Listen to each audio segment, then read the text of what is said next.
Yo guys, and welcome to a new video. Today we are taking a look at Paddington in Peru.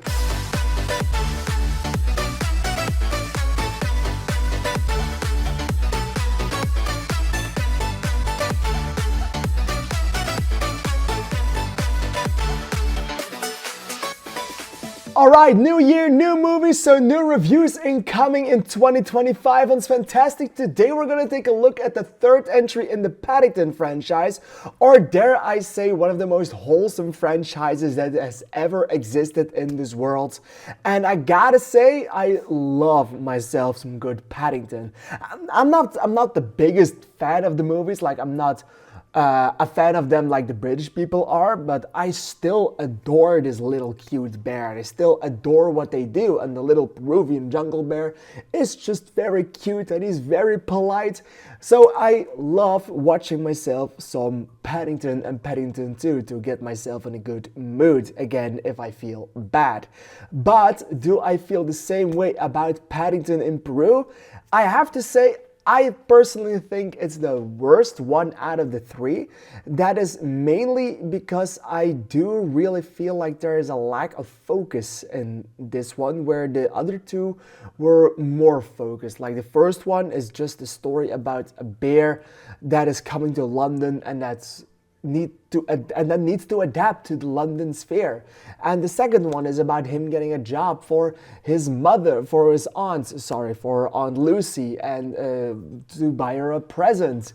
And this one, it has this giant adventure, which was fine, which was wholesome on itself, but it was very big, and at some points it felt like that Dora and the Lost City of Gold movie from 2019, that's kind of what it felt like, but then more wholesome. And of course it still has the same Paddington and it still has the same proud family, which makes it all the better.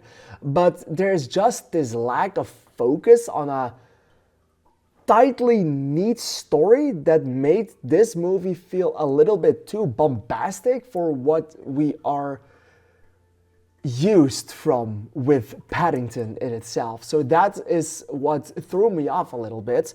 On the good notes, it still was a lot of fun to see more of the Peruvian side of Paddington Bear, and it did make me emotional in the end because, well, there were some quite sad scenes in there, and I think this one may be the most lore-heavy movie out of the three, which is also quite nice to know more about Paddington and his homeworld, which makes it interesting for a sequel that is inevitably that's a difficult word, inevitably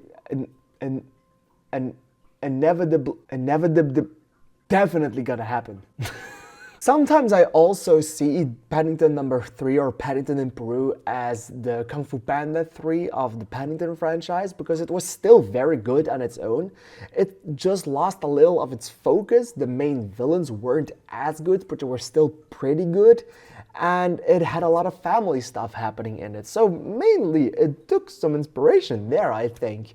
What did I think of the villains? I thought for once that they were very predictable, and even though that was still the case with the two previous movies, in this one it felt kind of forced, especially with the secret villain that everyone suspects is going to be a villain, and then, oh no, she indeed is a villain.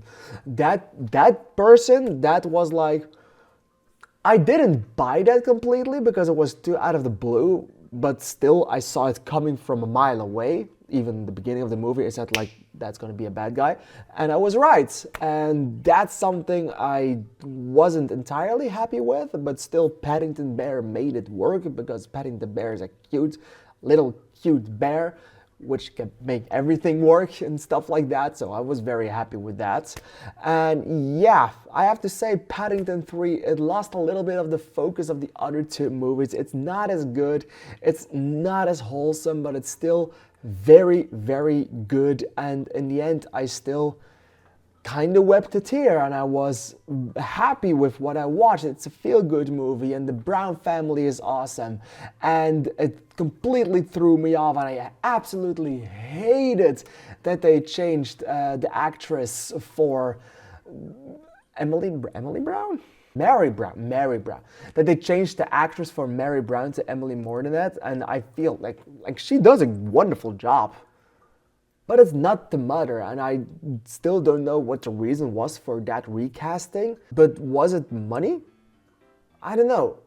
Did they have to make the movie right now, or couldn't they wait until that actress was available? With that actress, of course, meaning Sally Hawkins, because she is awesome and she did a wonderful job. Emily Mortinet still did a wonderful job, it just wasn't feeling the same. So a little bit too much away from the formula that we were used to with the Paddington movies, but still a very and highly enjoyable entry in this franchise. It's the Kung Fu Panda 3 of the Paddington movies. It's not nearly as good, but still very, very, very good in and of itself. I'm gonna give this movie 4 stars and a little heart because I felt so wholesome watching this little bear on the big screen for the first time.